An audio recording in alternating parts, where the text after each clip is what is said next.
جو لوگ ایمان لائے اور عمل نیک کیے ان کے لیے خوشحالی اور عمدہ ٹھکانہ ہے۔ رحمۃ اللہ علیہ جب امام مالک کے سامنے بیٹھے تھے تو امام مالک نے کہا تھا، بیٹا میں دیکھ رہا ہوں اللہ نے تجھے بڑی روشنی سے نوازا ہے، فلا انی ارى اللہ قد القى على قلبك نورا فلا تطفئه بظلمة المعصیہ۔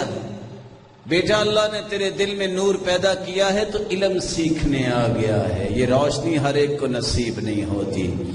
میرے بیٹے اس روشنی کو گناہوں سے ختم نہ کر لینا، اس روشنی کو گناہوں سے ختم نہ کر لینا۔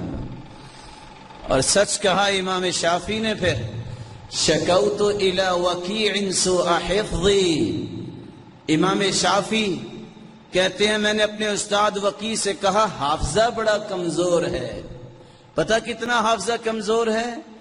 9 دن میں موطا امام مالک اتنی موٹی کتاب یاد کر لی تھی۔ کہتے ہیں میموری بڑی کمزور ہے، آج ایک صفحہ یاد نہیں ہوتا۔ فارشدنی الی ترک المعاصی، تو میرے استاد نے کہا بیٹا گناہ چھوڑ دے۔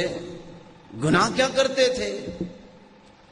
اور فرمایا فإن العلم نور ونور اللہ لا يعطى لعاصی، علم تو اللہ کا نور ہے اور نور گنہگاروں کو نصیب نہیں ہوتا۔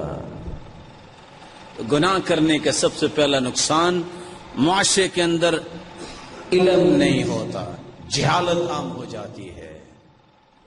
اور دوسرا نقصان اللہ تعالیٰ رزق سے محروم کر دیتے ہیں، اس قوم کے اندر بھوک آ جاتی ہے، اس قوم کے اندر ہر وقت چھینا جھپٹی آ جاتی ہے، وہ قوم کبھی ریلیکس نہیں ہو سکتی۔